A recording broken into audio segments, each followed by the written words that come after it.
মনে হচ্ছে এহসান আমার থেকেও বেশি ভয় পাচ্ছে। সান্ত্বনা খুঁজে খুঁজে ওরে দিতে হবে, যেখানে সান্ত্বনা আমার প্রয়োজন। তন্ময় ভাইয়ের পেছনে মার্জি দাঁড়িয়ে ও ইশারা করছে দ্রুত মাপ চাইতাম। বয়স বেরোবে আমার? ইস, কখনোই না। ভয়ে আমি চোখ নিচেই রেখেছি, সাহস হচ্ছে না আর তাকানোর। সে রেগে নাকি অন্য কিছু বোঝা যাচ্ছে না। তীব্রভাবে শ্বাস নিচ্ছেন আর ফেলছেন। ঘেমে শরীরের শার্ট সম্পূর্ণ ভিজে, কপালের সাইড হতে ঘাম বেয়ে আছে। স্ট্রিট লাইটের আলোয় তার ফেসে লাল আভাস।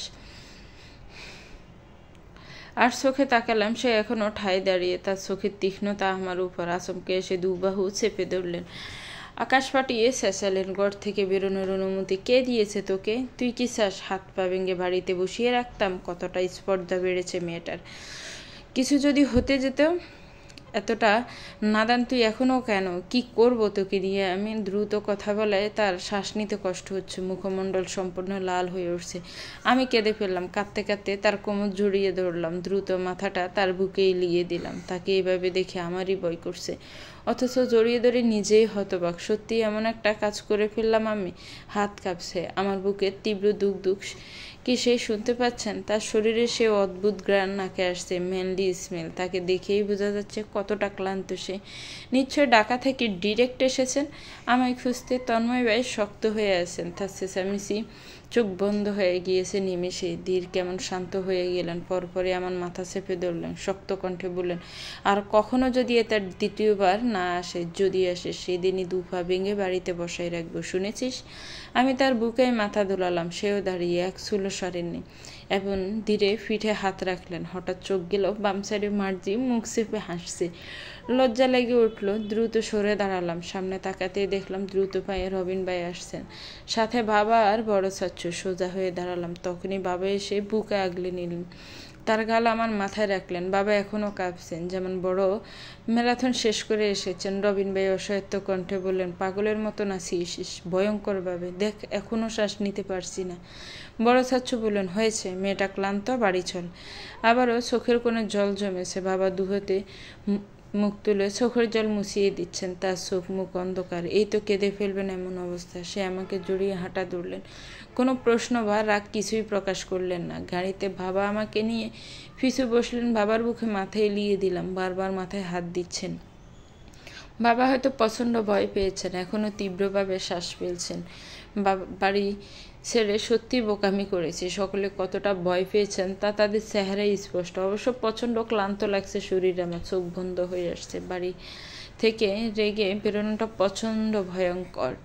হয়তো ঘুমিয়ে পড়েছিলাম, উঠেছি বাবার ডাকে। এখনও গাড়িতে। আশেপাশে তাকালাম, বাড়ির সবাই মেন গেটের সামনে। মামারা এখনও যায়নি। সুমনাকে দেখতে মাথাটা ধরে আসলো, চোখ বুজে শ্বাস ফেললাম, বেরোতে পারিনি। তার আগে বড় মা চেঁচাচ্ছেন। আমি নামতে সে তার বুকে জড়িয়ে নিলেন। কিরে, এই ধরনের কাজ কেউ করে? হ্যাঁ, জানিস কতটা ভয় পাইয়ে দিয়েছিস। বলতে বলতে ভেতরে নিচ্ছেন। রুবি দীপ্তা আমার পাশে পাশে হাসছে, আর চোখে তাকালাম। মা কাঁদছেন, কাঁদুক, সে তার ভাইদের চিন্তা করেন, সবসময় তাদের কথা আগে ভাববেন। কষ্ট পাক সে, কথা বলবো না তার সাথে। সবসময় ভাইয়ের মেয়েকে ছাড় দিবে কেন? ভাই কষ্ট পাবে, রাখবে, সেগুলো কেন ভাববেন? আমার কষ্ট সেটার কি? সেটার মূল্য নেই? ড্রয়িং রুমে বসাতে চাইলে আমি বসলাম না, উপরে চলে যাব বললাম। মামার সামনে আসলেন। কিরে, অসভ্য হয়ে যাচ্ছিস রে? আমরা এসেছি কথা বলতেই তো, নাকি? কি হয়েছে? মিটমাট করতাম, আর তুই বাড়ি ছেড়ে চলে গেলি। বলি, এত জেদ কই থেকে আসে? মা মারলে গছ ছাড়তে হয় বুঝি? এগুলো কই থেকে শিখিস? বাবা শক্ত হয়ে আছেন। আচমকা আমাকে টেনে বললেন, উপরে যা। যেতে পারেনি। মামি বাম হাত চেপে ধরলেন, আদুরে স্বরে বললেন, এমন অল্প ঘটনায় মাথা গরম করলে হয়? আজ বাদে কাল পরের বাড়ি যাবি, তখন তো এরকম কম মাথা গরম করলে শাশুড়ি ঘর ছাড়া করবে। আয় বস, তোর জন্য চিন্তায় কেউ বাড়ি ফিরতে পারিনি এখনো। বসলাম না, ঠায়ে দাঁড়িয়ে রইলাম। ঘাটতারা ভাবলে ভাবুক, তাও এই মেয়েকে আমি একদমই বরদাস্ত করব না, একদমই না। ফরফরে রুমে চলে এলাম। এদের দেখতেও ইচ্ছে হচ্ছে না একদম। ঘর আটকে বসে রইলাম। ফ্রেশ হয়ে মাত্র বেরিয়েছি, তখনই দরজায় নখ। আওয়াজ দিলাম, কে? আমি। দীপ্তর কণ্ঠ। খুললাম। শুধু দীপ্ত না, সাথে রুবি আফুও। কি সাহস রে তোর? বাব্বা, ভয় পাইয়ে দিয়েছিস আমাদের। কি মারাত্মক থমথমে পরিবেশ ছিল বাড়িতে। তা যদি দেখতিস। কথা বললাম না। রুবি আপু গাল ছুঁয়ে দিলেন। গালে মেরেছিল চাচি? দীপ্ত হাত টেনে বিছানায় বসালো। চিন্তা করিও না, আর কখনো চাচি হাত তুলবে না তোমার উপর। আজ ছোট চাচু সেই রেগেছেন। চাচিকে সোজা সাপটা বলেছেন বাইর পরিবারের দফরদারি করতে চাইলে লাগেজ নিয়ে চলে যেতে। আরও বলেছেন আমার মেয়ের গায়ে আর কখনো হাত তুলবে না। সেই এক্সাইটমেন্ট বস। রুবি আপু দীপ্তের মাথায় টোকা মারলেন। তুই চুপ কর। দীপ্তর মাথা দুলালো। আরে মোস্ট ইম্পর্টেন্ট নিয়োজিত দেওয়া হলো না। আর চোখে দীপ্তের দিক তাকালাম। ও সোজা হয়ে দাঁড়ালো, হাত উঁচু করে অ্যাক্টিং করতে লাগলো। লিসেন, তুমি ওর কি হও? I don't care. পার্দার যদি আর কখনো শুনে তুমি ওর ব্যাপারে নেগেটিভিটি ছড়িয়েছো, বিলিভ নি তোমাকে নিজ হাতে হাজতে ভরে আসবো। যত সব ডিসগাস্টিং পিপলস। আমি হতবাক হয়ে গেলাম। এটা নিশ্চয়ই তন্ময় ভাই। সেই এভাবেই কথা বলেন রাখলে। কখন বলেছেন এগুলো? দীপ্ত হাসছে। তুমি উপরে ওঠার কিছুক্ষণ পরে। যদি সুমন আপুর চেহারাটা দেখতে। রুবি আপু হাত টানতে লাগলেন। আমার চল খাবি, বড় মা ডাকছে। যাব না। চল চল, না হলে তন্ময় তোকেও ছাড়বে না। সেইভাবেই প্রচণ্ড রেগে। তাও বসে রইলাম। মা হয়তো আমার ওপর রেগে। এখন দেখলে সব ঝাড়বেন। আর এখন কোনো কথা শুনতে প্রস্তুত নই আমি। ওদের দুজনকে জোরপূর্বক বের করলাম। তারপর বিছানায় লাফ মারলাম। আপাতত একটা ঘুম প্রয়োজন। হঠাৎ তন্ময় ভাইয়ের কণ্ঠে লাফ মেরে বসলাম। সে হয়তো দরজার সামনে দাঁড়িয়ে। ডাকছেন আমায়। অরু। দ্রুত জবাব দিলাম, জি আসছে। শরীর থেকে চাদর সরিয়ে উঠে দাঁড়ালাম। ওড়না খুঁজে বুকে জড়িয়ে দ্রুত বেরালাম। জি। খেতে আয়। এ নিয়ে বললাম, খিদে নেই, খাবো না। থাপ্পড় খাবি? দ্রুত হাঁট। অসহায় আমি, একদম কপালে সুখ নেই। নিচে নেমে চুপচাপ টেবিলে বসলাম। লজ্জা করছে। সবাই খুবই রেগে আছে আমার উপর। হয়তো এত বড় কাণ্ড করলাম। এখন প্রচণ্ড অপ্রস্তুত হয়ে আছি। বড় মা পেছন হতে গাল টানলেন। এবার ছাড় পাচ্ছিস? এরপর এমন কাজ করলে খবর আছে কিন্তু। ছোট চাচিন ধমকে দিলেন আমায়। তুই ছোট, যদি কিছু হতো? বোকামি। কতটা টেনশনে রেখেছিস আইডিয়া আছে? আইডিয়া থাকবি কিভাবে? মাথায় আবর্জনা দিয়ে ভরা। রবিন ভাইয়ের কথায় তাকে বেঞ্চি দিলাম। কি জিজ্ঞাসু আসছে। নিজে কতবার রেগে বাড়ি ছাড়লো, আমাকে বাসন দিচ্ছে। বাহ, কাকে বেঞ্চি দিচ্ছিস? আমি তোর বড়। রুবি আপু ঠেস মারলেন। কি আমার বড়? সকলেই হাসছেন আর কথা বলছেন। ভুলেই গেলাম আজকের বড় ড্রামার কথা। হঠাৎ বড় চাচ্ছু বললেন, রুবির জন্য প্রস্তাব এসেছে। নিমিষে থমথম হয়ে গেল পরিবেশ। শুধু তন্ময় ভাইয়ের অনুভূতি হীনকণ্ঠ। আমার এক বন্ধু রুবিকে পছন্দ করে, রুবিও পছন্দ করে। ছেলেদের অবস্থা ভালো, তুমি বললে ওর পরিবার নিয়ে আসবে। কি সাহস! একদম সোজা বলে দিল। এদিকে রুবি আপু খাবার রেখে দৌড়। বাকি সবাই তন্ময় ভাইয়ের দিকে তাকিয়ে। যিনি আপাতত খাচ্ছেন মাথা নিচু করে, কোথাও তাকাচ্ছেন না। তার কি কোনো হিলদুল নেই? সে যে রুবি আপুর সম্পর্ক পাশ করে দিল। সকলেই বেশ অপ্রস্তুত। বড় চাচ্চু বললেন, কোন বাড়ির ছেলে? এদিকেই থাকে তো? হ্যাঁ। একটু এক্সপ্লেন কর তন্ময়। তারা আসলে জেনে নিও। আজিব, তুমি একটু খুলে বলবে না পরিবার সম্পর্কে? রুবিকে জিজ্ঞেস করো। ব্যাস। আর চোখে দেখলাম রুবি আপু ফুসছেন। এই যে দরজার পেছনে দাঁড়িয়ে। এবার সেই দ্রুত উপরে চলে গেলেন। তন্ময় ভাইটা কি দিয়ে তৈরি? এরই দিয়ে কোনো ভরসা নেই। একদম ফাঁসিয়ে দিবে নগদে। বড় চাচু শ্বাস ফেললেন। তাহলে আসতে বলিও। তন্ময় ভাই মাথা নাড়ালেন। তারপর উঠে চলে যাচ্ছিলেন। তখনই বড় মা রান্নাঘর থেকে চেঁচাতে আসছেন। তুই খেলি কি? এই খাওয়া হয়ে গেল? সে টেবিল হতে পানির গ্লাস নিয়ে বড় মার হাতে ধরিয়ে দিলেন। পানি খাও। এবং দ্রুত পায়ে চলে গেলেন। বড় মা আবারও চেঁচাতে রান্নাঘরে যাচ্ছেন। হ্যাঁ, আমার মাথা তো গরম। আমি ভাবছি। চাচ্চুরা বাবা সকলেই পারমিশন দিয়ে দিলেন। এত সোজা? এই তন্ময় ভাই কি বাড়ির? বাবা! এক কথায় সবাই চুপ করে মেনে নিল। একেই না বলে পাওয়ার। দি গ্রেট তন্ময় শয়তানের পাওয়ার। আমার মতো ভালো মানুষের দামই নেই বাড়িতে। রাজত্ব থাকে শয়তানদের। ড্রয়িং রুম সকলে বসে। রুবি আপুকে বড় চাচুর পাশে বসানো হয়েছে। তার চেহারার দিক তাকানো যাচ্ছে না। মনে হচ্ছে কেউ ভীষণভাবে তাকে বকেছে বা বকবে। বড় চাচু আদুরে হাতে রুবি আপুর মাথায় স্পর্শ করলেন। শান্ত স্বরে প্রশ্ন করলেন, তোমার কি ছেলেকে পছন্দ? রুবি আপু চুপ। ছোট চাচু ধমক দিলেন, কথা বলছিস না কেন? ভাইয়া প্রশ্ন করছে। বড় চাচু ছোট চাচুকে চোখ রাঙালেন। তোমাকে বাম হাত ঢুকাতে ভুলিনি। বলেছি না বাচ্চাদের সাথে চেঁচামেচি করে কথা বলতে না। ছোট চাচ্চু চুপ হয়ে গেলেন। আমি মুখ চেপে ধরলাম, হাসি পাচ্ছ পছন্দে? এখনো আমার বাবা আর ছোট চাচ্চু বড় চাচ্চুকে ভাগের মতো ভয় পান। মুখের উপর কখনো কথা বলেননি। আমাদের দাদা মারা যান অল্প বয়সে, আর দাদি তো তারও আগে। তো বলা যায় তাদের বড় চাচ্চু নিজ হাতে মানুষ করেছেন, বিয়ে দিয়েছেন। রুবি আপু ধীরে জবাব দিল, জি চাচ্চু। তুমি কি শিওর? জি। তাহলে কথা কি আগাবো? রুবি আপু লজ্জা পেলেন। চাচ্চু হাসছেন, বাহ, আমাদের মেয়ে বড় হয়ে গেছে। তারপর তন্ময় ভাইকে বললেন, কথা বলেছিলে? তন্ময় ভাই অপর পাশের সোফায় বসে চা খাচ্ছেন। কাল বিকালে আসবে। তাহলে তুমি কাল ঢাকা যেও না, বাড়িতে থেকো। আমি থেকে কি করতাম? বড় চাচ্চু হাসলেন। বোনকে দেখতে আসবে, আর তুমি বলছো থেকে কি করবা? এবার শব্দ করে হাসতে হাসতে বললেন, ওরুকে দেখতে আসলেও এটা বলবা নাকি? আমি প্রচণ্ড লজ্জা পেলাম। রবিন ভাইয়ের পিছু লুকালাম। তন্ময় ভাই এবার চায়ের কাপ টেবিলে রাখলেন। মজা করছে আমার সাথে? মজা কেন? উরুকে তো বিয়ে দিতে হবে, তাই না? আর প্রপোজালও অনেক আসছে। বড় মেয়ে বড় হয়েছে। তন্ময় ভাই উঠতে নিচ্ছিলেন। বড় চাচ্চু হেসে আবারও বললেন, জবাব দিবে না? কি শুনতে চাচ্ছ এক্স্যাক্টলি? তুমি জানো আমরা কি শুনতে চাচ্ছি।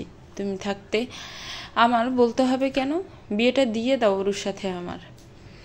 বোমা ফাটিয়ে তন্ময় ভাই চলে গেলেন। বড় চাচ্চু হাসছেন। আমি দ্রুত সাইড কেটে চলে এলাম। সকলেই আপাতত এই বিষয়ে কথা বলছেন। কিভাবে বলে দিলেন? লোকটা কি আদৌ আমাদের মতো রক্তে তৈরি মানুষ? এদিকে রুবি আপুর নাচ কে দেখে কামরায় ঢুকে, তার আধুনিক নাচ। সেই নাচে আমাকে নিয়েও ধরল। বারবার বলছে, ওরু উফ, সবাই মেনে নিল। এই তন্ময় তো আমার খুশির জিন বেরোলো। আর দীপ্তকে তো কোলেই নিয়ে ফেললো। নামাও আমাকে, কি লজ্জাজনক। আমার কি বয়স আছে এখনো কোলে ছড়া? রুবি আপু হাসছেন। আমার খুশিতে তোরাও নাচবি? নাচবো? আগে নামাও। দীপ্তকে নামিয়ে দিতেই ও চোখ গরম দেখিয়ে চলে যাচ্ছে, আর ধীরে ধীরে কি যেন বলছে। সেদিকে খেয়াল নেই রুবি আপুর। তিনি দিব্যি নাচতে ব্যস্ত। হঠাৎ রবিন ভাই আসলো। সে আসতে রুবি আপু নাচা বন্ধ করে দিল। বাহ, এত সুখ! ওই তোর কমন সেন্স নেই? দেখছিলিস মেয়েরা ঘরে, মেয়েদের দেখছি না বোনের নামে গরুর মাংস তৈরি 2 গরুকে দেখছি। আমি অবাক চোখে তাকালাম। এটা বলতে পারলো? আমি কি বলবো? তার আগে রুবি আপু রবিন ভাইয়ের চুল টেনে ধরলেন। শুরু হলো দ্বিতীয় যুদ্ধ। এদের লেগেই থাকে। আর আমার লাগে তন্ময় ভাইয়ের সাথে। অবশ্য এমন চুল টানাটানি না, খোঁচা মেরে কথা বলা, সেটাও তন্ময় ভাই মারেন। আমি তো তার সাথে কথা বলতেই পারি না। আমি 100 কথা বলবো, অথচ সে এক সেন্টেন্স বলে আমাকে কাঁদিয়ে চলে যাবে। ভাবতেই হাসতে লাগলাম। রবিন ভাইয়ের কণ্ঠে, ইব্রাহিমের মতো শিক্ষিত ভদ্র ছেলে তোর পছন্দ করলো? আস্তাগফিরুল্লাহ, এই ছেলে চোখে কি পড়েছে? আচ্ছা, তোর গার্লফ্রেন্ডের নাম্বার আছে না? দাঁড়া, এগুলা সব টাইম পেস। কল দিলে কিছু আসবে যাবে না। রবিন ভাইয়ের সাথে না পেরে রুবি আপু বিচার দিতে চলে গেল। রবিন ভাই যেতে যেতে বলল, তন্ময় ডেকেছে তোকে? এখন? এখন? এত রাত্রে? আমার ধরেছে ঘুম, মারাত্মক ধরনের। কই সে? ছাদে উঠলাম। রাতের আকাশ চমৎকার দেখাচ্ছে। তারাদের মেলায় একদম পরিপূর্ণ। সেই পরিষ্কার চমৎকার আকাশের নিচে একজন চমৎকার যুবক দাঁড়িয়ে মারাত্মক সুন্দর দেখাচ্ছে। কথা বলছেন আর এদিক সেদিক হাঁটছেন। কথা হচ্ছে এমন, হ্যাঁ, that's okay, good, you are doing well, wow, is it true? আচ্ছা, কথা বলতেই জানেন না লোকটা। অবশ্য আমার সাথে তো এটুকুও বলেন না। যাও বলেন সেটুকু হলো ধমক। সেদিন রাত্রে কত কিউট ছিলেন, একদম কিউট তন্ময়। অমন থাকলে কি হইস? তাকে আর কখনো কি সেইভাবে দেখতে পাবো? আমার ড্রাঙ্ক হয়ে থাক। যাক যাক যাক। তন্ময় ভাই ফোন রাখতে আমার দিক ফিরলেন, ইশারা করলেন তার দিক যেতে। আমি ধীরেও গেলাম। বুকে এই রোগ কি কখনো যাবে না? তার কাছে যাওয়াটা এখন একটা অসুখ মনে হয়, সেটার মেডিসিন নেই। সে আমার চুল পেঁচিয়ে ধরলেন। চুল ছাড়া কেন? নিচু স্বরে জবাব দিলাম, খুলে গিয়েছে। এবার একটু শক্ত করে ধরলেন। কানের কাছে মুখ এনে বললেন, বিয়ে করবি তো আমায়? এমন প্রশ্নে কি জবাব দিবে? সত্যি কি এমন প্রশ্নের জবাব দিতে আমি প্রস্তুত? আর নিশ্চয়ই তার প্রতি আমার অনুভূতি রয়েছে, যার নাম আদৌ আমি খুঁজিনি। সে হঠাৎ এক নতুন পৃথিবী আমার সামনে তুলেছেন, যার অস্তিত্ব সে ছিল একদমই জানতাম না, না জেনে সেই পৃথিবী ভ্রমণ শুরু করেছি। ভ্রমণ আর শেষ না হোক, একদম শেষ না হোক। একটু ধীর কণ্ঠে বললাম, যদি না বলি। বলেও আমি ডুব গেলাম, থাপ্পড় না মারলেই হচ্ছে। সে দ্রুত ব্রু স্কুল, আচ্ছা দেখি, না বলে দেখো। অবশ্যই আমি না করতে পারবো, আমার ডিসিশন, অবশ্যই আম ওয়েটিং। সে সত্যি অপেক্ষা করছে না শোনার জন্য। আমি চেষ্টা করলাম, কিন্তু নাটা মুখে আসছেই না। আর চোখে অন্যদিকে তাকালাম। এবার তাকিয়ে থাকলে হচ্ছে না, এটা কেমন কথা? না তো আমার মুখের উপর বলতে হবে, চোখে চোখ রেখে। Come one, you can do it. গোমরা মুখে বললাম, না শোনার জন্য এমন উতলা হলেন কেন? সে হাসলেন, কারণ তুই পারবি না। এত আত্মবিশ্বাস ভালো না। ব্যঙ্গে দেখা আত্মবিশ্বাস। মাথা নিচু করে রইলাম, আমি তো সত্যিই পারবো না। সে আমার গাল টেনে ধরলেন, তারপর ধীরে আমার নিচ্ছুক ঠোঁটে তার আঙ্গুল ছোঁয়ালেন। জবাব দিয়ে সামনে আসবি আমার। চুল ছাড়লেন এবং কাঁপতে থাকা আমাকে রেখে চলে গেলেন। কি ধরনের শয়তান এটা, জবাবের জন্য লাফাচ্ছে। সে কি আমাকে প্রপোজ করেছে? সে যে জবাব দিব আজীব। সকলের সামনে বলেছেন বিয়ের কথা, আর আমাকে বিয়ে করবি? এটাই তার প্রপোজ? আমাকে পছন্দ করেন নাকি ভালোবাসেন সেটা তো বলেননি। আমিও কিচ্ছু জবাব দিব না, যাবো না সামনে। বাড়িতে আজ ভিন্ন আমেজ। সকলে এদিক সেদিক ছোটাছুটি করছে, কেউ ঘর পরিষ্কারের কাজে, তো কেউ রান্নাঘরে। ছোট চাচি সব কিছু পরিবর্তন করছেন, চাদর পর্দা আরও হাবি যাবি। বড় মা রান্নাঘরে, মা কাটাকুটি করছেন। ডুবি আপু ঘুম থেকে উঠে রূপচর্চা অত্যন্ত ব্যস্ত। দীপ্ত ড্রয়িং রুমে টিভি দেখছে, আমিও সেখানে গেলাম। আলগোছে পা তুলে বসে পড়লাম। কোলে বালিশ চেপে দীপ্তকে হুকুম দিলাম, যা আইসক্রিমের বক্স নিয়ে আয় ফ্রিজ থেকে। ও ব্রু কুচকালো, আইসক্রিম ফ্রিজে? পরশুনের শেষ হয়ে গেল। আশপাশ তাকিয়ে বললাম, তন্ময় ভাইকে দেখেছিস রাত্রে আনতে? দীপ্ত দূরে গেল, সাথে স্বামী স্যার বক্স আনলো। দুজন বেশ খাচ্ছি আর মুভি দেখছিলাম। মাহেশবাবুর বারাত চলছে। আহা, যখন প্লেন থেকে নামার সিনটা আসে, আমার মনের দরজা সব দিক দিয়ে খুলে যায়। তারপরে রিয়াকশনগুলোর কথা আর কী বা বলবো, লাজবাব, একদম লাজবাব। আর চোখে দেখলাম চাচ্চুরা, আব্বু, রবিন ভাইয়া, তন্ময় ভাই আসছেন। চাচ্চু আব্বু নিজেদের রুমে চলে গেলেও তন্ময় ভাই গেলেন না। সে অপোজিট সোফায় পা তুলে বসলেন, ফোনে কি যেন টেপাচ্ছেন। অথচ সে আশায় এখন আমার আর মহেশবাবুর ধামাক্কা এন্ট্রিতে মন নেই। আর চোখে তাকে দেখতে ব্যস্ত। কিছুতেই পছন্দের মুভিতে আর মন বসাতে পারলাম না, এটা কোনো কথা? একসময় আমার চোখে তাকানো হাতে নাতে দূরে ফেললেন সে। আমি দ্রুত টিভির দিক ফিরলাম, লজ্জায় মুখ গরম হয়ে দীপ্তি বলল, মুভি দেখবে নাকি তন্ময় ভাইকে টিভির সামনে আনবো? এবার লজ্জায় বোবা বনে গেলাম। মায়ের ইজ্জত আর রাখলো না এই ছেলে। তন্ময় ভাই বাঁকা হাসলেন, তারপর উঠে চলে গেলেন। কিছুক্ষণ ঠাই বসে রইলাম, তারপর বালিশ দিয়ে দীপ্তকে মারলাম। কাঁদো কাঁদো সরে বললাম, ফাজিল, দাঁড়া, শাসিকে বিচার দিব। তুমি করলে দোষ নেই, আমি বললে দোষ। কি বেদ্যপ হয়েছে ছেলেটা। চোখ মুখ অন্ধকার করে বসে রইলাম। আর তাকাবা না এই তন্ময়ের দিক, জাহান্নামে যাক। আর তাকাবা না, একদম না। গোসল শেষ করে বিছানায় বসলাম। আজ তন্ময় ভাইয়ের দেওয়া কামিজের মাঝে একটা পরেছি, খুবই সুন্দর, আর আমাকে মানিয়েছেও। আয়নার সামনে কতক্ষণ দুললাম, ভাবলাম একটা ছবি তোলা যাক। না, ছবি তুলে কি হবে, দূর। ফোন রেখে রুমের বাহিরেও উকি দিলাম, কেউ নেই। কিছুটা এগোলাম। হ্যাঁ, তন্ময় ভাই রুমে কি করছে? নিশ্চয়ই গোসলে ঢুকেছে। আর চোখে আশেপাশে তাকিয়ে তার রুমে উকি দিলাম, হয়তো দাঁড়িয়ে গোসল করে ফেলেছে। চুল মুছতে তাওয়ালে তখনই পেছন থেকে কেউ আমার ঘাড়ে টোকা দিল। ভয় নিয়ে পেছনে ফিরলাম। দীপ্ত, এই বেয়াদব ছেলে। বুকে ফুঁক দিলাম, এখনই আমার জান উড়ে যাচ্ছিল, গলা শুকিয়ে আসছে।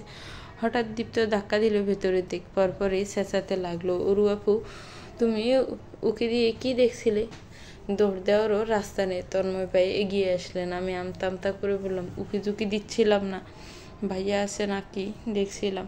আসলে ফোনে প্রবলেম দিচ্ছিল। তন্ময় ভাই আমার দিক তাকিয়ে কিছুক্ষণ মাথা থেকে পা পর্যন্ত দেখলেন, হয়তো বিশ্বাস করেছেন আমার কথা। বললেন, ফোনটা নিয়ে আয়। দীপ্ত হাসছে, মিথ্যে বলছে। শয়তান ছেলের জন্য শান্তি নেই বাড়িতে। দ্রুত সেখান হতে চলে এলাম। এটাকে প্যাকেট করে পানিতে চুবাতে হবে। আমাকেও ছাড়ছে না। কতবার লজ্জাকর পরিস্থিতিতে ফেলল। কি ভাবছেন সে আমি আর বেরোলাম না। কি বেরোবো, ফোন তো ঠিক আছে, আমাকে দেখলেই ফোন দেখতে চাইবেন। তখন ইব্রাহিম ভাইয়ের পরিবার আসলো বিকেল দিকে, মোট 6 জন। ইব্রাহিম ভাইয়ের বাবা মা, ছোট ভাই, মামা আর মামার মেয়ে। তার ছোট ভাই আর মামার মেয়ে আমাদের বয়সী। মিনিটে আমার সাথে মিশে গেল। ব্যবহার মারাত্মক চমৎকার, কথা বলার ভঙ্গি খুবই সুন্দর। আর ছোট ভাইটার নাম হচ্ছে মাহিম, আর মামার মেয়ের নাম রাইসা। রাইসা অনেকটা চাইল্ডিশ, কথাতে বোঝা যাচ্ছে। আর মাহিম খুবই ম্যাচুয়ার্ড, শান্ত কণ্ঠ আর বড্ড মিশুক। রাইসা দীপ্তকে বেশ পছন্দ করলো। জাকড়া চুলগুলো দেখিয়ে বলল, কি কিউট দেখাচ্ছে, তাই না? মাহিমের জবাব, ছেলেদের কিউট বলতে হয় না, ও বাচ্চা এখনো। কিসের বাচ্চা? তুই না বাচ্চা? আবার এলো। তাহলে কি সব পরিবারে কাজিনদের ঝগড়া লেগেই থাকে, কোথাও শান্তি নেই? রাইসা, মাহিম ওদের নিয়ে এলাম উপরে। রুবি আপু ওদের দেখে হাসলেন। বিছানায় বসিয়ে এসে আমার সাথে দাঁড়ালেন। রাইসা টিকটিকিয়ে হাসছে। আস্তে ইব্রাহিম ভাই ঘেরি গামছে। সুন্দর লাগছে ভাবিকে। রুবি আপু লজ্জা পেলেন, যা বলে সে অন্যদিকে ফিরে গেলেন। আমি হাসলাম। আসলে এই অনুভূতি খুব সুন্দর, অদ্ভুত সুন্দর। ইব্রাহিম ভাইয়া গেলেন রাত 10টার দিক।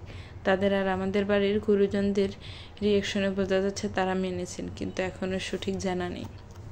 আমি তো ছিলাম না নিচে, যাও একবার শোনার জন্য নিচে গেছিলাম। তন্ময় ভাই ধুমকে পাঠিয়ে দিলেন। রুবি আপু বিছানায় বসে, হ্যাঁ নাকি না কিছু বলেছে? আমি বললাম, না কেন বলবে, আমার ভয় হচ্ছে। তন্ময় কই? আমি জানি। আপু নিজেই তন্ময় ভাইকে কল লাগালেন, তাকে বললেন উপরে আসতে। সে আসলেন খানিকক্ষণ পর। রুবি আপু অস্থির কণ্ঠে প্রশ্ন করলেন, কি কথা হলো, কি হবে? উফ তন্ময়। সে হাসলেন হালকা। রুবি আপুর মাথায় হাত ছোঁয়ালেন, এত তাড়া চলে যাওয়ার? ব্যাস। রুবি আপু মন খারাপ হয়ে গেল। তন্ময় ভাই বললেন, কিছুদিনের মাঝে বিয়ের ডেট ফিক্সড করবে।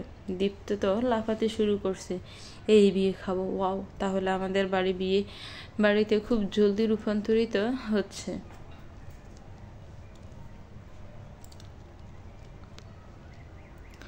তন্ময় ভাই আজ 6 দিন যাবৎ বাড়ি নেই।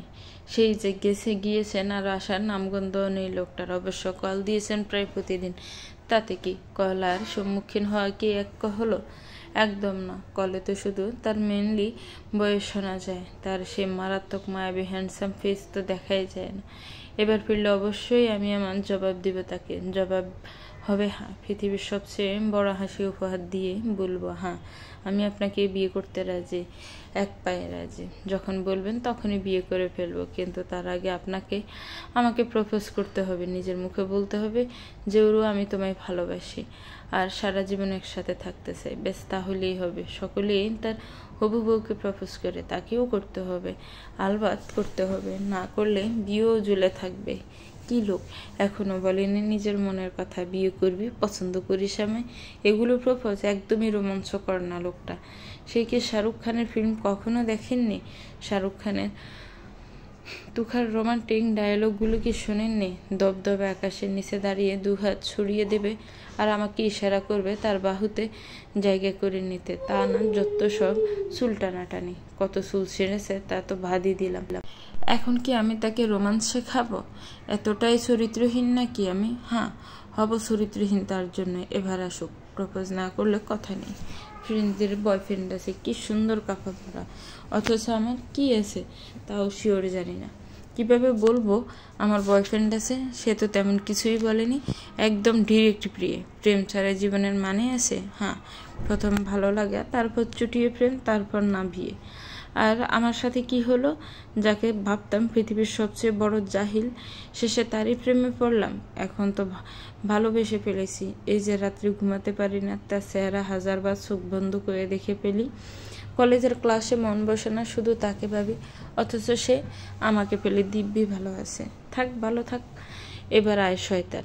রুবি আপুর আর ইব্রাহিম ভাইয়ের ঝগড়া লেগেছে। সেটা হচ্ছে ইব্রাহিম ভাইয়ের এক্সকে নিয়ে। আজ সারাদিন আপু না খেয়ে আর কাদাকাটির কথা শুনে বড় চাচু ইব্রাহিম ভাইকে কল দেন। ইব্রাহিম ভাই তো সেই মাপ চেয়েছেন, লাগাতার বলেছেন, ভুল বুঝাবুঝি হয়েছে চাচু, ঠিক হয়ে যাবে। এদিকে রুবি আপু কথা বলতে নারাজ।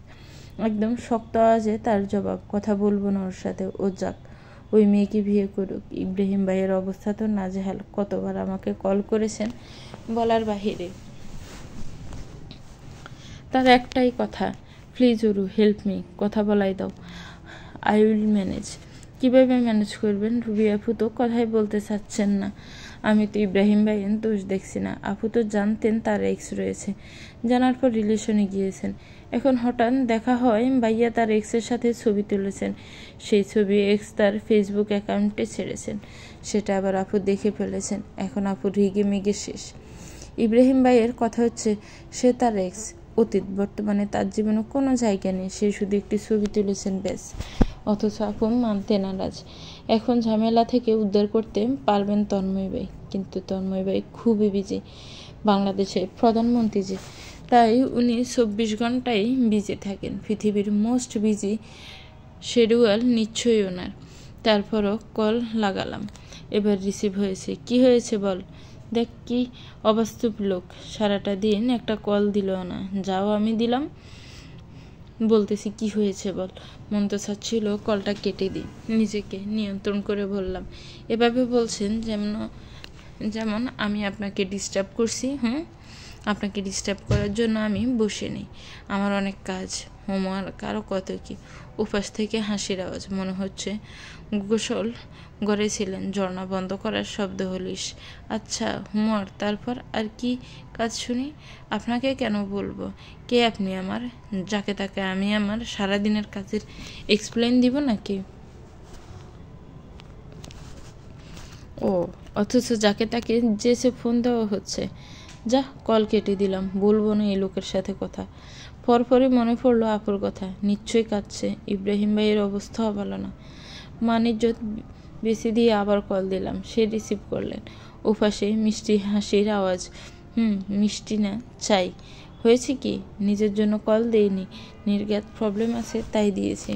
ও, আপনাকে কল দেওয়ার জন্য আমি সারাদিন মোবাইল নিয়ে বসে থাকি না। এবার সে খুব মিষ্টিভাবে ডাকলেন, ওরু।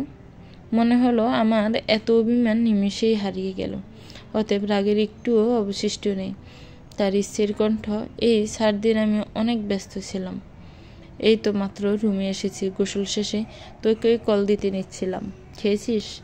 বাচ্চাদের মতো চুপ হয়ে গেলাম, চোখ টলমল করছে। ছোট আওয়াজে জবাব দিলাম, লক্ষ্মী মেয়ে। এখন বল কি হয়েছে? Why are you so disturb today? আমি নিমেষে সব বলে দিলাম। তন্ময় ভাই হাসলেন, বললেন, আচ্ছা ঠিক আছে, আমি দেখছি। রাত হয়েছে, এখনো জেগে কেন? কি বলবো? আপনি আমাকে ঘুমাতে দেন কোথায়? এই তো ঘুমাতে গেলে শুধু আপনার কথা মনে পড়ে, ঘুমাতেই পারি না। সারা রাত এদিক সেদিক করি।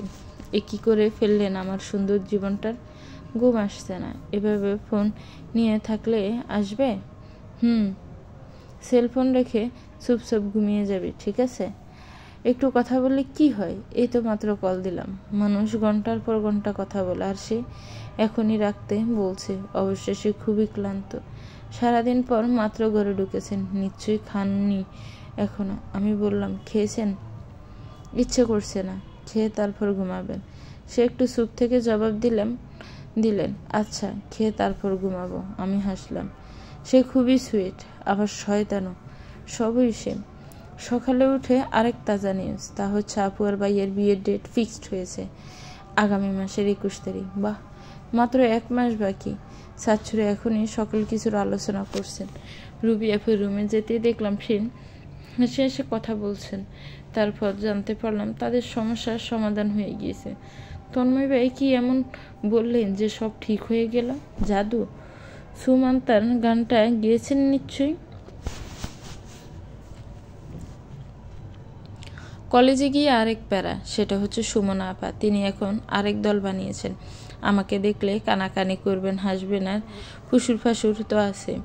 ওর মেয়ের সাথীগুলো আমাকে বেঞ্চি কাটবে। মার্জি মুখ ভেঙ্গালো, তোর কাজিনটা যেমন সুন্দর তেমনি বান্দর, ওর মতো শেষরা আমি আমার এই জীবনে দুটো দেখিনি, ট্রাস্ট মি।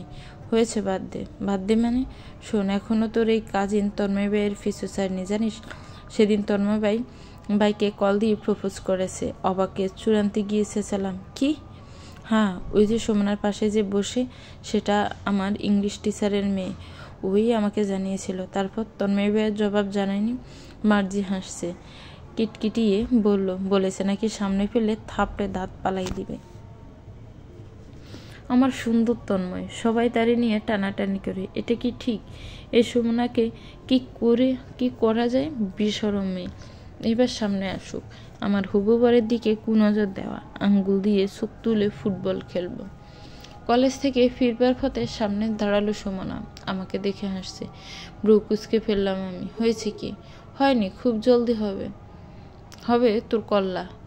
তোয়াক্কা না করে চলে এলাম। নির্লজ্জ মেয়ে, কীভাবে আসে আবার আমার সাথে কথা বলতে? কোন মুখ দিয়ে কথা বলতে আসে? জাহিল।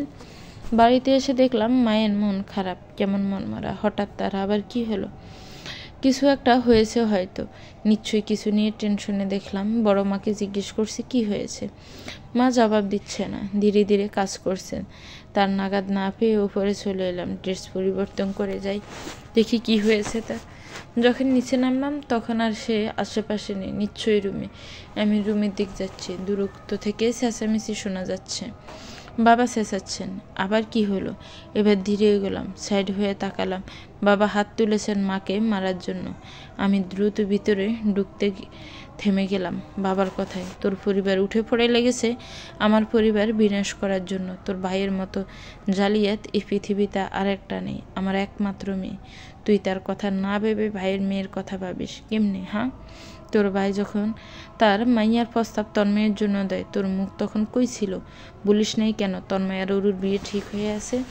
তন্ময়ের ইঞ্জিনিয়ারিং শেষ হলে বিয়ের কথাবার্তা শুরু হবে। তুই চাস কি তোর ভাইয়ের মেয়ে তন্ময়ের পছন্দ করে? এখন ওদের বিয়ে দেওয়ার জন্য কথা বলতাম। শোন, আমার একটা মাত্র মাইয়া, ওরে নিয়ে কোনো কাহিনী না। এই তোর পরিবার নিয়ে যদি আরেকটা শব্দ আমি শুনি, সেই দিনে তোর এই বাড়িতে শেষ দিন। কাফা কাফা পা নিয়ে আমি দ্রুত লোকালাম। বাবার আগে রুম থেকে চলে যাচ্ছে। মা বসে কাঁদতে কাঁদতে ভিড় করছেন। আমি কেমনে না করে দিব আমার বড় ভাই যে আমারে দুহাতে ফালছেন। এই প্রথম অনুরোধ স্বরে কিছু বলেছেন, কিভাবে মুখের উপর না করি? কি করব আমি? রুমে ফিরে আমি চুপসে বসে রইলাম। হাত পা কাঁপছে, ভয়ে গলা শুকিয়ে আসছে। আবার ঝামেলা এসেছে। কেন যেন মনে হচ্ছে এই ঝামেলা এত দ্রুত যাবে না। রুবি আপু আমাকে সাজাচ্ছেন। চমৎকার একটি তাঁতের শাড়ি পরিয়েছেন, সিম্পল সাজে।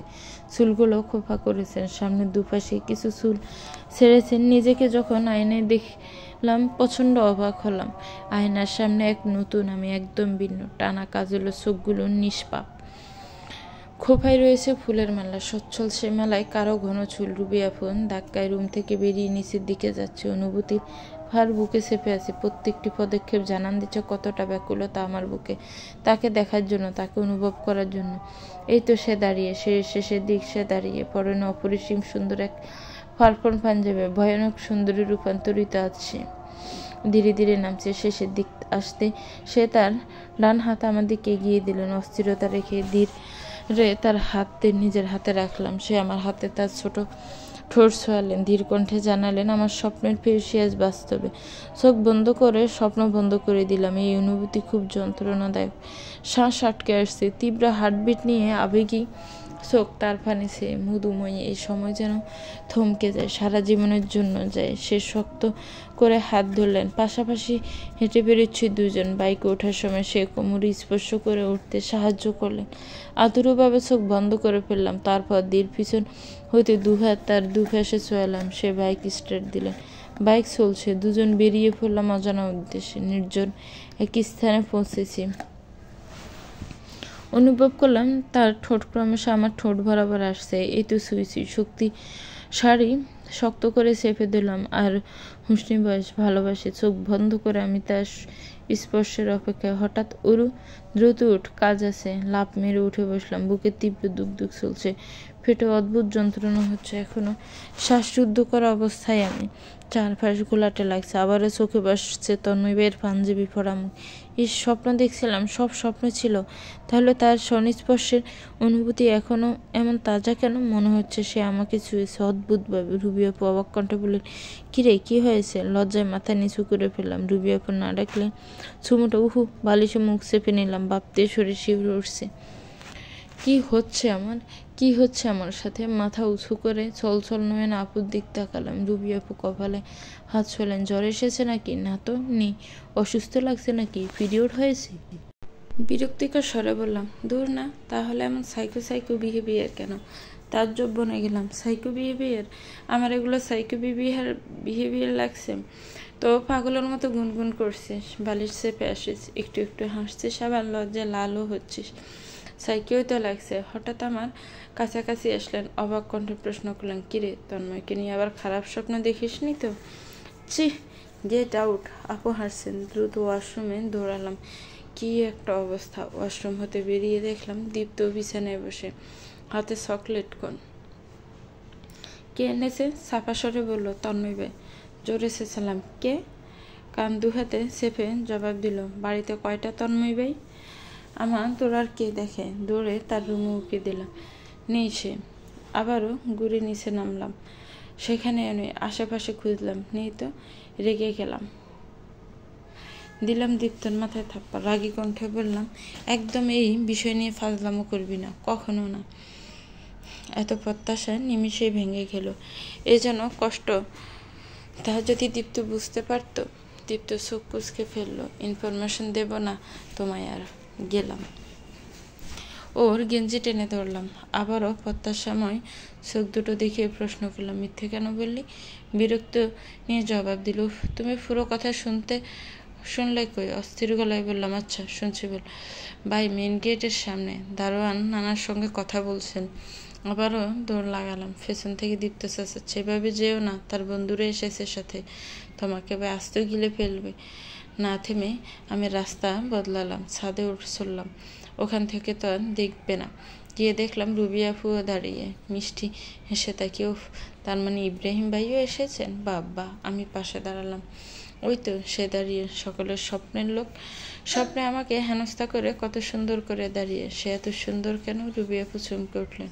কখন এলি? মাত্র। তুমি জানতে ইব্রাহিম ভাই আসবে? না, দীপ্ত জানালো। তারপর আমার দিক ফিরলেন, সামনে গিয়ে দোলনায় বসলেন। আমি তখনও তন্ময় ভাইয়ের দিক তাকিয়ে। তন্ময় জানলে খুবই রাখবে। জিজ্ঞেস করলাম, কোন বিষয়ে? এই যে সুমনার ব্যাপার। আমিও সহমত। সে পূর্ব হতেই সুমনাকে তেমন পছন্দ করেন না। এখন যদি এগুলো শুনেন, এবার রাখবে না, বোমা ফাটাবে বাড়িতে। তার দরজার সামনে দাঁড়িয়ে তন্ময় ভাই আগে তার রুমে আসবেন, এসে ফ্রেশ হবেন, কাজ শেষ করে নিচে নামবেন। আর আরেকটি ভালো দিক হচ্ছে, সে রুমে মানুষ আনেন না। মানুষ বলতে তার বন্ধু, ভাই, ব্রাদার। তারা আসলে ড্রয়িং রুম বা ছাদে তাদের নিলে আগেই ভুলে যাবে, কেউ যেন ছাদে না ওঠে। এই দিকগুলো বড্ড কেউ। দেখলাম সে আসছে, দ্রুত সোজা হয়ে দাঁড়ালাম, ওলা ঠিকভাবে ছড়িয়ে দিলাম। সে আমাকে লক্ষ্য করে ব্রু উঁচু করলেন। আমতা আমতা করে বললাম, নিচে নামছিলাম। দরজার সামনে দাঁড়িয়ে, নিচে নামছিলি? হ্যাঁ, মানে আপনাকে দেখে দাঁড়ালাম। কিছু লাগবে আপনার? সে আমাকে টপকে ভিতরে ঢুকলেন। সাহস জুগিয়ে পেছন পেছন আমিও ঢুকলাম। কি সুন্দর গুছানো রুমটি।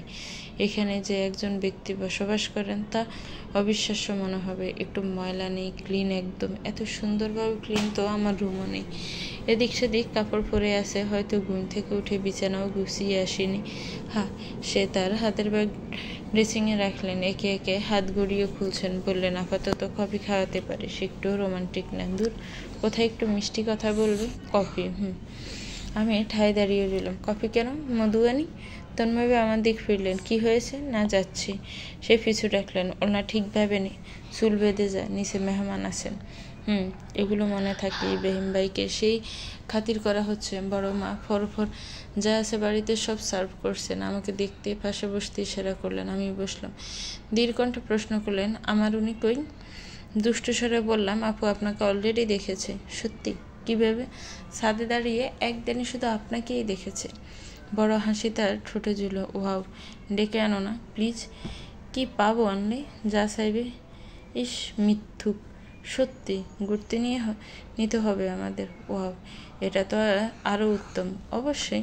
দীপ্তকে ইব্রাহিম ভাই নিজের কাছে বসালেন। বাড়ির সম্পর্ক, পড়ালেখা নিয়ে সকল প্রশ্ন করছেন। তেমনি দীপ্ত উত্তর দিচ্ছে। বাহ! দীপ্ত জিজু পেয়ে গেল। রান্নাঘরে হাজির হলাম। কাউকে না পেয়ে নিজের মাতব্বরি শুরু করলাম। গরম পানি মগে ডালতে গিয়ে হাতে ফেলেছি, সাথে সাথে জ্বলে উঠল। আর একটু হলে হাত পুড়ে যাচ্ছিল প্রায়। কোথা থেকে মা দ্রুত আসলেন, হাত ধরে পানিতে চুবিয়ে দিলেন। ফ্রিজ থেকে ঠান্ডা পানি এনে হাতে ডালছেন। সে অতঃপর আমাকে বকছেন, এত বড় হয়েছে এখনো ঠিকভাবে একটা কাজ করতে পারে না। পাতিল হতে পানি হাতে কেমনে পড়ে? হ্যাঁ, আমি আদুরে চোখ তার দিকে তাকিয়ে, মা তো মাই হন। ছোট চাচি মলম আনলেন, পড়ার হাতে লাগিয়ে দিলেন। হায় রে উরু, তোর কপাল ভালো, না হলে অন্য বাড়ি বিয়ে হলে শ্বশুর শাশুড়ি দ্বিতীয় দিন ফেরত পাঠাতো। ভাগ্যিস বেঁচে গেলি। আমি লজ্জা পেলাম। আবারও পানি ধরতে যেতে মা ধমকে দিলেন, কি করবি? কফি তন্ময় ভাইয়ার জন্য। মা হাসছেন আর চোখে তাকিয়ে বললেন, আমি বানিয়ে দিচ্ছি। পেছন থেকে তাকে জড়িয়ে দিলাম। মা আমার একটু রাগী, ভাইদের অনেক ভালোবাসেন, তাতে কি? মা তো আমার, দিন শেষে সেই ভালো তো আমাকেই বাসেন। বন্ধুদের রেখে রুমে গিয়ে বসে ড্রয়িং রুমে বসে তো কফি খাওয়া যাচ্ছে, তাই না? ও হ্যাঁ, তার তো আবার রোগ হয়ে রয়েছে। পরিষ্কার পরিচ্ছন্নতা। বাহির থেকে এসেছেন যে আপাতত গোসল করবেন, তারপর বেরোবেন। কত কাহিনী। আমি কফি নিয়ে দিয়ে রফা দফা হয়ে যাব। এমন আনরোমান্টিক লোকের সাথে থাকবো না। একটু হেসে মিষ্টি করে কথা বললেই হচ্ছে, সেটাও পারে না। উনি নাকি আবার আমাকে পছন্দ করেন, নিশ্চয়ই করেন। তার ফোন অঙ্গভঙ্গিতে মনে হয় সে আমাকে পছন্দ করেন।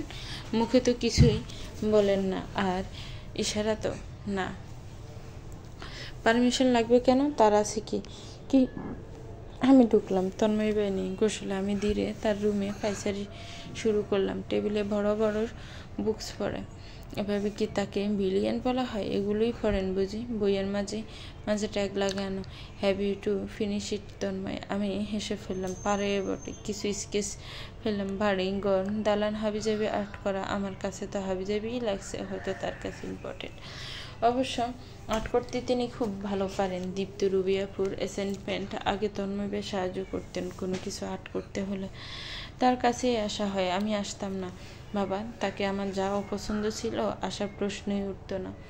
লাস্ট স্কেচটিতে নজর আটকালো। পৃথিবীর সব আকর্ষণ আসলো স্কেচটির উপরে। একটি মেয়ের স্ট্রাকচার করা। উপরের কর্নারে ছোট ছোট লেখা প্রেয়সী। ভালোভাবে নজর ভাবলাম। কামিজে রয়েছে মেয়েটি। ওড়নার কোনা নিচে দিয়ে ঠিকঠাক জায়গায় কয়েকটা ছোট ছোট তিল ব্যবহার করেছেন, যেমন কানের লুতিতে থুতনির নিচে।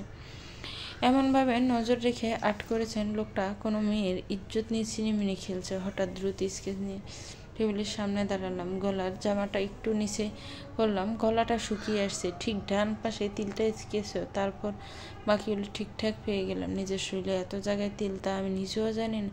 লজ্জায় শ্বাস আটকে আসছে। এ কেমন অদ্ভুত আচরণ! ছি, লোকটা যে বড্ড লুচ্ছা। এটা ছিল আমার শেষানো শুনে সে তৎক্ষণাৎ বেরিয়েছেন। তার পায়ের সামনে স্কেচটি।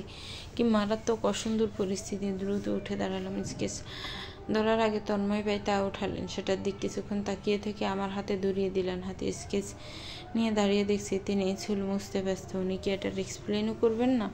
এত বড় কাণ্ড করে ভাব নিচ্ছে কিছুই হয়নি। তার তো উনি ছিল একটু তোতলানোর। আর সিগারেট পাস হয়ে গেল, সেদিক কোনো ধ্যানই নেই। আজকে তো তাকে আমি খেয়ে ফেলবো। সংযত কণ্ঠ প্রশ্ন করলাম, এটা কে? তিনি আমার দিক ঘুরলেন। তোর ভাবি, সুন্দর না? চোখ বড় সড়ো করে তাকালাম। ভাবি? কে কার ভাবি? আমি আমার নিজের ভাবি? এটা তো আমার স্ট্রাকচার। চোখ ফিটফিট করে জবাব দিলাম, সুন্দর না? একদম না। এর থেকে সুন্দর মেয়ে আছে আমার স্কুলের মেয়েগুলো তো আরও। হাত তুলে ইশারা করলেন থামতে। মাঝ সেন্টেন্সে কেউ আমাকে থামায় না, অথচ এই লোক সেটাও করে ফেলেন। তারপর ড্রেসিং থেকে ফোন নিয়ে একটু টিপে আমার সামনে ধরলেন। মেসেঞ্জার এটা। স্যাট ওপেন করেছেন কারো। প্রোফাইলে বোঝা যাচ্ছে ওই পুলিশ অফিসারের মেয়েটা। প্রপোজ করেছে অলরেডি। তন্ময় রিপ্লাই দেননি। না চাইতেও মনে জ্বর বয়ে যাচ্ছে। সেই বসে ফোন বিছানায় ফেলে বললেন, এ সুন্দর, এটা চলবে? করবো প্রেমের সাথে? না হলে আরও আছে সুন্দর। চোখগুলো ছলছল করছে। আমি না হলে এভাবেই বলেছিলাম, তাই বলে এমন কঠোর হবে? এভাবে বলতে পারলো নির্দয় লোক। এক বুক সাহস সঞ্চয় করে দীর্ঘকণ্ঠে জ্বালাম, আমিও পারবো প্রেম করতে, আমিও করব। সামাজিক শান্ত চোখে তাকালেন। কিছুটা কাছে এসে বললেন, তাই প্রেম করতে পেরেছিস কখনো?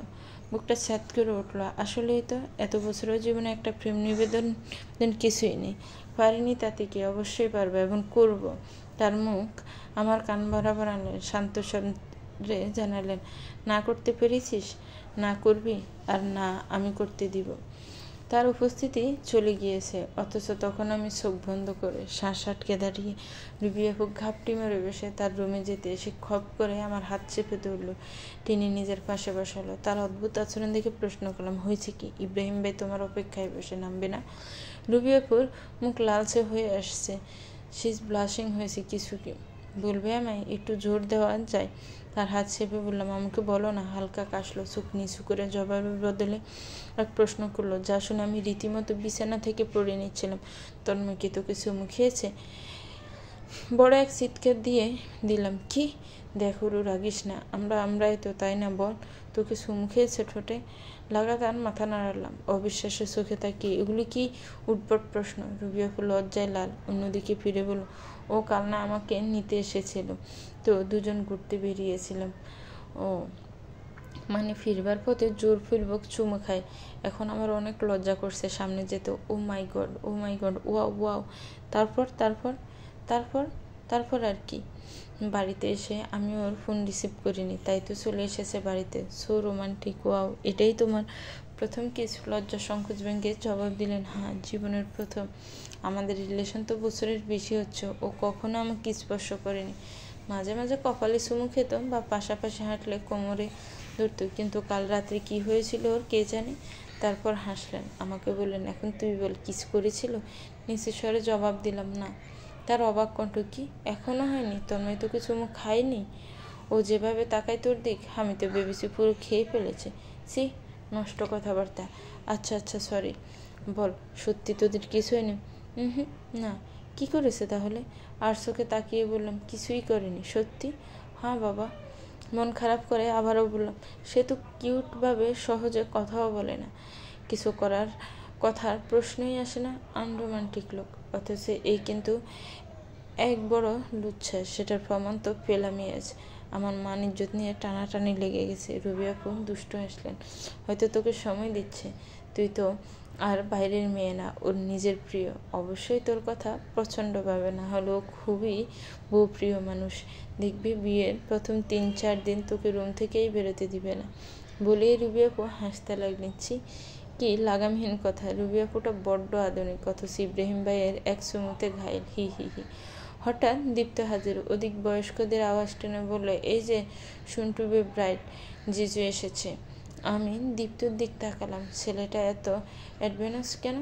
সব বুঝে এবং বলে ফেলে। এই ছেলে বড় হলে এর মাঝে লজ্জা নামক গুচ্ছ থাকবে বলে আমার মনে হয় না। আপু জবাব, আমি কোথাও যাচ্ছি না। যাচ্ছি না মানে? আবুল তাব যাবে, জিজু তোমার অপেক্ষায়।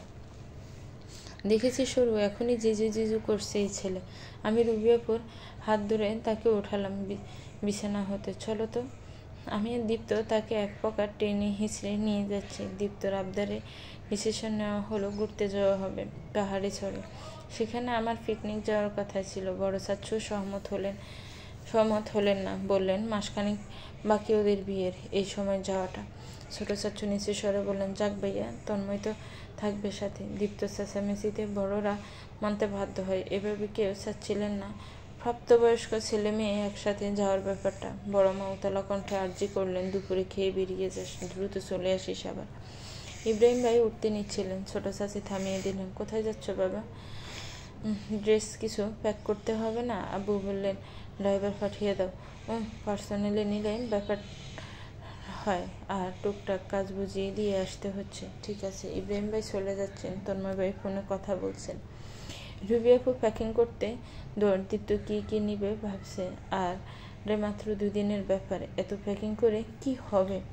তো ভিউয়ার্স, গল্পটার এই পর্ব কেমন হয়েছে একটি কমেন্টস করে জানাবেন। গল্পটা ভালো লাগলে একটি লাইক করবেন, গল্পটাকে শেয়ার করবেন, আর আমার চ্যানেলটাকে প্লিজ সাবস্ক্রাইব করবেন। যারা অলরেডি সাবস্ক্রাইব করে রেখেছেন তাদেরকে অনেক অনেক ধন্যবাদ।